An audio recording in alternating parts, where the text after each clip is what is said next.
ಕರಾವಳಿಯಲ್ಲಿ ಕೋಮು ಸಂಘರ್ಷಕ್ಕೆ ಬ್ರೇಕ್ ಹಾಕುವಂತ ನಿಟ್ಟಿನಲ್ಲಿ ಪೊಲೀಸರು ಹೊಸ ಆಪರೇಷನ್ ಅನ್ನು ಶುರು ಮಾಡಿರುವಂಥದ್ದು.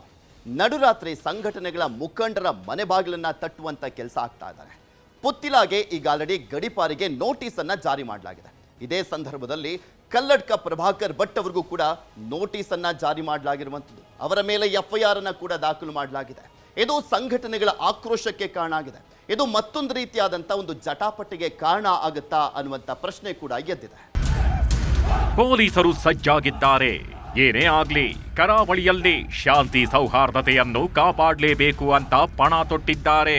ಪ್ರತೀಕಾರದ ಹತ್ಯೆಗಳಿಗೆ ಕಡಿವಾಣ ಹಾಕಬೇಕು, ಕೋಮು ಹಿಂಸೆಯನ್ನ ತಡಿಲೇಬೇಕು ಅಂತ ಏನೇನೋ ಪ್ಲಾನ್ ಮಾಡ್ತಿದ್ದಾರೆ. ಪೊಲೀಸರದ್ದು ಒಂದೇ ಒಂದು ಟಾರ್ಗೆಟ್, ಅದು ರಕ್ತ ಮೆತ್ತಿರೋ ಕರಾವಳಿಯನ್ನು ಸ್ವಚ್ಛಗೊಳಿಸೋದು.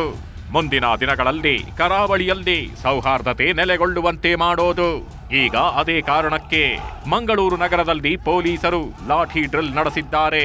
ಆ ಡ್ರಿಲ್ ಕಿಡಿಗೇಡಿಗಳ ಎದೆಯಲ್ಲಿ ನಡುಕ ಹುಟ್ಟಿಸಿರೋ ರೀತಿ ಇದು.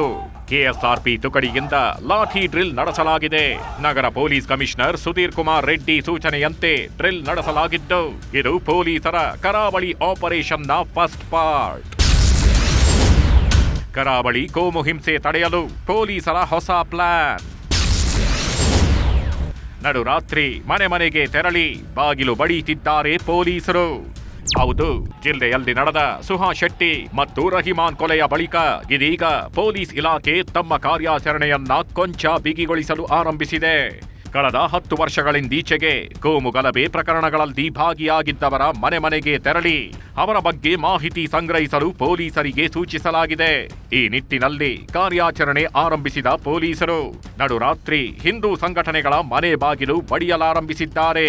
ಹಿಂದೂ ಸಂಘಟನೆಯಲ್ಲಿ ಗುರುತಿಸಿಕೊಂಡ ಯುವಕರಿಂದ ಹಿಡಿದು ಮುದುಕರನ್ನು ಪೊಲೀಸರು ವಿಚಾರಿಸಲಾರಂಭಿಸಿದ್ದಾರೆ. ಅಲ್ಲದೆ ನಡುರಾತ್ರಿ ಮನೆಗೆ ತೆರಳಿ ಸೆಲ್ಫಿ ತೆಗೆದು ಹಿರಿಯ ಅಧಿಕಾರಿಗಳಿಗೆ ಅಪ್ಲೋಡ್ ಮಾಡುತ್ತಿದ್ದಾರೆ. ಕಡಬ ಠಾಣೆಯ ಮುಂದೆ ಸೇರಿದ 12 ಮಂದಿ ಹಿಂದೂ ಮುಖಂಡರ ವಿರುದ್ಧ ಪೊಲೀಸರು ಇದೀಗ ಪ್ರಕರಣ ದಾಖಲಿಸಿದ್ದಾರೆ. ಮನೆ ಮಂದಿಯನ್ನು ಸೇರಿಸಿ ಪ್ರಕರಣ ದಾಖಲಿಸುವುದಾಗಿ ಪೊಲೀಸರು ಸಂಘಟನೆಗಳಿಗೆ ಎಚ್ಚರಿಕೆ ನೀಡಿದ್ದಾರೆ. ಕರಾವಳಿಯಲ್ಲಿ ಕೆಲ ತಿಂಗಳಿಂದ ಕಾನೂನು ಸುವ್ಯವಸ್ಥೆಗೆ ಧಕ್ಕೆಯಾಗಿದೆ. ಕಾನೂನು ಸುವ್ಯವಸ್ಥೆ ಸರಿ ಮಾಡಲು ಪೊಲೀಸರು ಕಾರ್ಯಾಚರಣೆ ನಡೆಸುತ್ತಿದ್ದಾರೆ. ಜೊತೆಗೆ 10 ವರ್ಷಗಳ ಕೊಲೆ ಗಲಭೆ ಕೃತ್ಯಗಳನ್ನು ಪರಿಶೀಲನೆ ನಡೆಸಲಾಗುತ್ತಿದೆ. ಕೃತ್ಯದಲ್ಲಿ ಭಾಗಿಯಾದ ಎಲ್ಲರಿಗೂ ಕೋಮು ಸಂಘಟನೆಗಳ ನಂಟಿದೆ ಅನ್ನೋದು ಗೊತ್ತಾಗಿದೆ. ಸಂಘಟನೆಗಳ ಪ್ರಮುಖರ ವಿಚಾರಣೆ ಚಟುವಟಿಕೆಗಳ ಮೇಲೆ ನಿಗಾ ಇಡಲಾಗಿದೆ. ಪೊಲೀಸರ ಕೆಲಸಕ್ಕೆ ಯಾರೇ ಅಡ್ಡಿ ಬಂದರೂ ಕಠಿಣ ಕ್ರಮ ಕೈಗೊಳ್ಳಲಾಗುತ್ತೆ.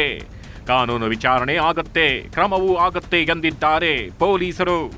ದಕ್ಷಿಣ ಕನ್ನಡ ಜಿಲ್ಲೆಯಲ್ಲಿ ಮಂಗಳೂರು ಸಿಟಿ ಮತ್ತೆ ಜಿಲ್ಲೆ ವ್ಯಾಪ್ತಿನಲ್ಲಿ ಈ ಒಂದು ಕೆಲವು ತಿಂಗಳಿಂದ ಲಾ ಅಂಡ್ ಆರ್ಡರ್ ಸಿಚುವೇಶನ್ ಕೆಲವೊಂದು ಮರ್ಡರ್ಸ್ ಇಂದ ಅಫೆಕ್ಟ್ ಆಗಿದೆ. ಈ ಮರ್ಡರ್ಸ್ ಅನ್ನು ಅನಲೈಸ್ ಮಾಡಿದಾಗ ಹಿಂದೆ ಲಾಸ್ಟ್ 5 to 10 years ಮರ್ಡರ್ ಅನ್ನು ಅನಲೈಸ್ ಮಾಡಿದಾಗ ಈ ಮರ್ಡರ್ಸ್ ಅನ್ನು ಮಾಡಿರುವ ಆರೋಪಿಗಳು ಎಲ್ಲರೂ ಸಮ್ ಕಮ್ಯುನಲ್ ಆರ್ಗನೈಸೇಷನ್ಸ್ಗೆ ಟಚ್ ನಲ್ಲಿ ಇರೋದು ನಮಗೆ ಕಂಡು ಬಂದಿದೆ. ನಿನ್ನೆ ದಿವಸ ಕಡಬ ಪೊಲೀಸ್ ಸ್ಟೇಷನ್ ವ್ಯಾಪ್ತಿನಲ್ಲಿ ಕೆಲವೊಬ್ಬರು ಇದಕ್ಕೆ ಆಕ್ಷೇಪಣೆಯನ್ನು ವ್ಯಕ್ತಪಡಿಸಿ ಪೊಲೀಸ್ ಸ್ಟೇಷನ್ ಮುಂದೆ ಅಕ್ರಮ ಗುಂಪು ಸೇರಿ ಪ್ರತಿಭಟನೆ ಮಾಡಿದ್ದಾರೆ. ಇದರ ಹಿನ್ನೆಲೆಯಲ್ಲಿ ಕಡಬ ಪೊಲೀಸ್ ಸ್ಟೇಷನ್ ಅಲ್ಲಿ ಕ್ರೈಮ್ ನಂಬರ್ 39/25 ಅಂಡರ್ ಸೆಕ್ಷನ್ 189(2) ಮತ್ತೆ 190 ನಲ್ಲಿ ಪ್ರಕರಣ ದಾಖಲಾಗಿದೆ. ಮುಂದೆ ಅವರ ಮೇಲೆ ಕಾನೂನು ರೀತಿಯಲ್ಲಿ ಈ ಪ್ರಕರಣದಲ್ಲಿ ಕ್ರಮ ತಗೊಳ್ಳಲಾಗುವುದು. ಪೊಲೀಸರ ಕ್ರಮಕ್ಕೆ ಹಿಂದೂ ಸಂಘಟನೆಗಳ ಆಕ್ರೋಶ.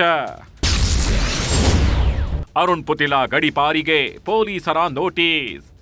ಪುತಿಲಾ ಪರಿವಾರದ ಮುಖ್ಯಸ್ಥ ಅರುಣ್ ಕುಮಾರ್ ಪುತಿಲ್ ಗಡಿಪಾರಿಗೆ ಪೊಲೀಸರು ಚಿಂತನೆ ನಡೆಸಿದ್ದಾರೆ. ವಿಚಾರಣೆಗೆ ಬರುವಂತೆ ಪುತ್ತೂರು ಸಹಾಯಕ ಆಯುಕ್ತರ ಕಚೇರಿಯಿಂದ ನೋಟಿಸ್ ನೀಡಲಾಗಿದೆ. ಜೂನ್ 6ರಂದು ವಿಚಾರಣೆಗೆ ಆಗಮಿಸುವಂತೆ ಸೂಚಿಸಲಾಗಿದೆ. ವಿಚಾರಣೆಗೆ ಹಾಜರಾಗದಿದ್ದಲ್ಲಿ ನೇರವಾಗಿ ಗಡಿಪಾರು ಮಾಡೋದಾಗಿ ಎಚ್ಚರಿಕೆ ನೀಡಲಾಗಿದೆ. ಕಲಬುರಗಿ ಜಿಲ್ಲೆಯ ಶಹಾಬಾದ್ ಪೊಲೀಸ್ ಠಾಣಾ ವ್ಯಾಪ್ತಿಗೆ ಗಡಿಪಾರು ಮಾಡಲು ನಿರ್ಧಾರ ಮಾಡಲಾಗಿದೆ.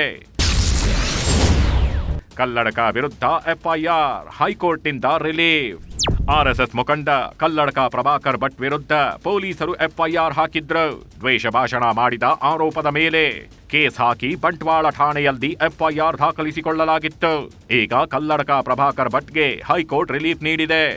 ಪ್ರಭಾಕರ್ ಭಟ್ ವಿರುದ್ಧ ಬಂಧನ ಸಹಿತ ಯಾವುದೇ ಒತ್ತಡದ ಕ್ರಮ ಕೈಗೊಳ್ಳದಂತೆ ಹೈಕೋರ್ಟ್ ಆದೇಶ ನೀಡಿದೆ. ಇದರ ಜೊತೆಗೆ ಇನ್ನು ಹಿಂದೂ ಪರ ಮುಖಂಡರು ಕಿಡಿಕಾರಿದ್ದಾರೆ. ಕಲ್ಲಡ್ಕರನ್ನ ಮುಟ್ಟಿದ್ರೆ ದಂಗೆಯಾಗತ್ತೆ ಎಂದಿದ್ದಾರೆ.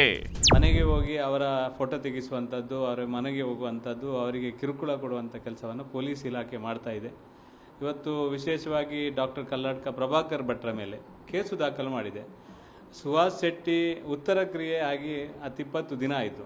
ಆನಂತರ ಇವತ್ತು ಕೇಸು ದಾಖಲು ಮಾಡೋದಂದ್ರೆ ಒಂದು ರೀತಿಯ ದ್ವೇಷದ ರಾಜಕಾರಣವನ್ನ ಇದೇ ಜಿಲ್ಲೆಯಲ್ಲಿ ಪೊಲೀಸ್ ಇಲಾಖೆ ಮುಖಾಂತರ ಕಾಂಗ್ರೆಸ್ ಮಾಡ್ತಾ ಇದೆ. ಈಗ ಸದ್ಯಕ್ಕೆ ಕರಾವಳಿ ಕೊತ ಕೊತ ಕುದೀತಿದೆ. ಅದಕ್ಕೆ ಮದ್ದರಿಯೋದಕ್ಕೆ ಖಾಕಿ ಮುಂದಾಗಿದೆ. ಆರಂಭದಲ್ಲೇ ಆ ಮದ್ದಿಗೆ ವಿರೋಧ ವ್ಯಕ್ತವಾಗಿದ್ದು ಪೊಲೀಸರ ಮುಂದಿನ ನಡೆ ನಿಗೂಢವಾಗಿದೆ.